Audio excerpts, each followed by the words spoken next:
Hi guys, welcome to Code Bashers. In this video, I will be discussing the Gen Z interview experience. Guys, this interview happened on 31st July 2021. Guys, make sure that you watch this video till the end so that you can get to know the level of the questions which can be asked from you in the interview.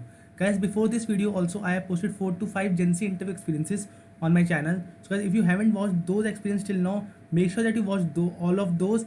All those experiences are present in this particular playlist on my channel, that is Cognizant 2021. These are the 4 interview experiences that I have already posted. This is the 5th video regarding the interview experience. So make sure that you watch all these videos.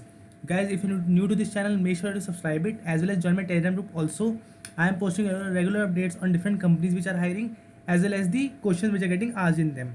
So guys, now let's start this video, and before starting a video, please hit the like button as well as the subscribe button for this channel.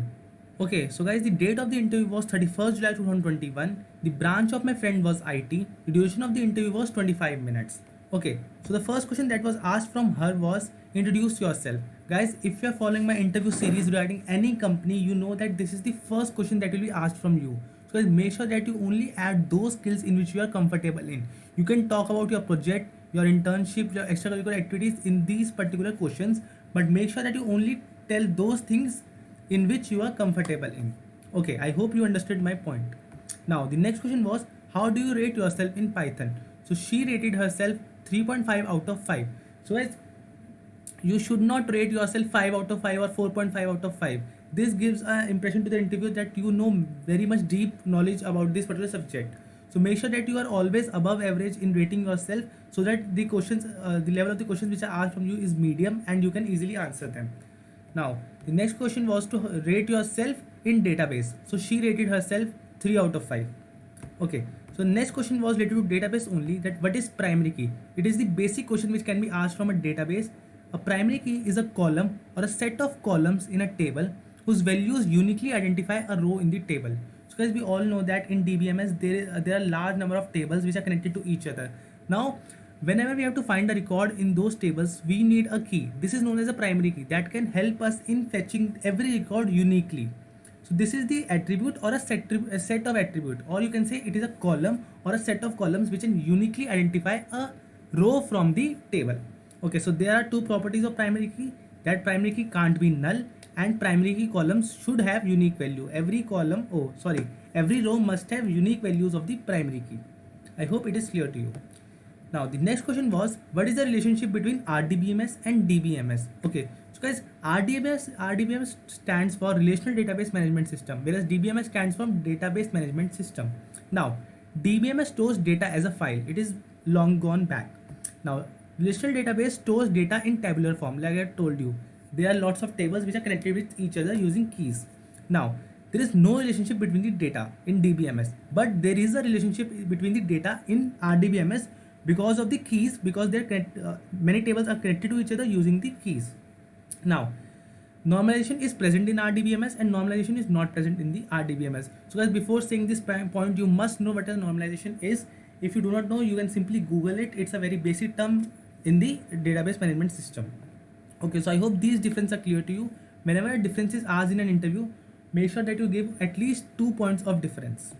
Okay, the next question was, what is super key? So guys, any key that has been that is asked in an interview, you can simply give the basic definition that it is the attribute or the set of attributes that helps in uniquely identifying the tuple. But how is a super key different from primary key? See, primary key can be only one, but what is a super key? Super key is the set of all the possible keys. We know that primary key can be single primary key, that is either set of attributes, but super key is the set of all the possible keys in the table. So this is how you can remember super key. Now the next question was, why pass keyword is used in Python? So guys, those of you who are familiar with Python, you know that there is a pass keyword that is present. We do not use pass keyword most oftenly, but in some point we have to use it. So in Python, the pass keyword is used to execute nothing. It means when we don't want to execute the code, the pass can be used to execute empty. Okay, it is used in classes, function, loops, etc. So here is an example of a function then that we have declared the function and we have used the pass keyword. It means that whenever we will call the function helper, nothing will happen. We will simply call the function, empty things will run and the control will move to next line. Now, why do we use pass keyword? See, when we are writing large programs, we sometimes write the functions, but we do not know what that function will do. We only know the functioning of that particular function in future. So for that, the function is present syntactically but not logically. So for that, we will use pass keyword. So this is the general usage of pass keyword in Python.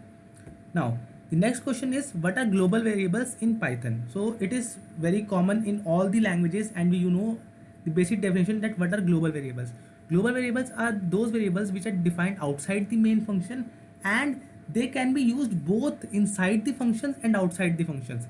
We know there are certain local variables which can only be used inside a class or inside a particular area, like inside functions. But global variables can be used both inside the function and outside the functions. They are generally declared outside the main function. So for example, you can see example here, it is in Python only.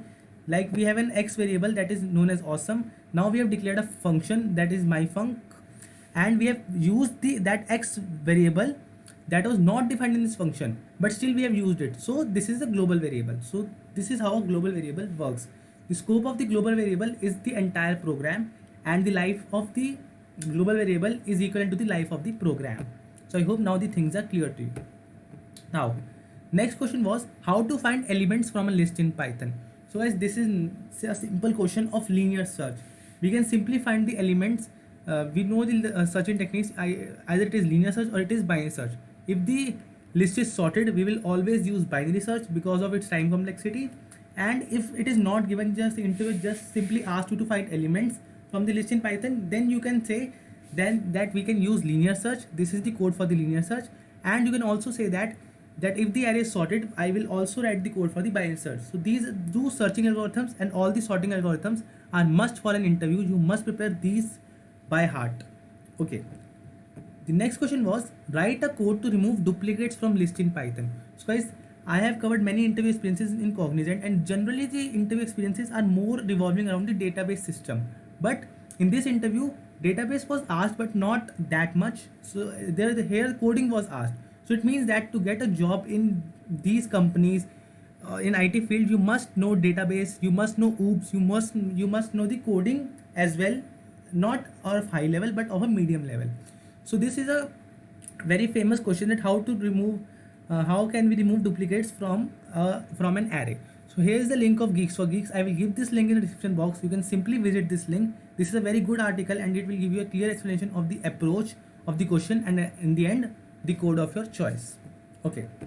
The next question was where is the Cognizant's headquarters in India? So guys, whenever you are giving an interview of any company, you must know basic details about the company, that where its headquarters is, what are its achievement in recent time, how he has survived the COVID period. So that is also a very good point that you can tell in the interviewer. So I hope this question is clear to you. The next three questions were basic HR questions only. The HR asked about the family background. So you can talk about your family, that what they do, what are their profession, how many members are there in the family. So like these things you can tell in the interview. The next question was any higher studies plan. So guys, if you have a higher studies plan, please make sure that you do not tell to the interviewer, because if you will say that you have a higher studies plan, then it will tell the interviewer that you will only work for 1 or 2 months, or you can say 1 or 2 years, and then you will leave the company for higher studies. So you must not tell these things to the interviewer. You can simply say no for now, that I do not want to go higher studies, I want to learn new technologies first, and then I will think about it later. So this will be a straightforward answer, and interviewer will be satisfied by it. Now the last question that was asked in the interview was any questions for the interviewer. As this is again the this has also become a very common question in these service based companies. So as make sure that you ask at least one or two questions from the interviewer. You can simply ask that what does the company expects from me, what all roles I will be given, what all projects I will be working on. So these are some of the questions you can ask from the interviewer. It will show the good impression that you are seriously interested in the company, and you just do not want the company just for the placement or your security. So guys, this was it for this interview. I hope you liked the video. I hope it was informative to you. Guys, make sure that you join all the Telegram groups I have given in the description box. They will be very helpful for you. And guys, please subscribe this channel. Thank you once again for watching this video.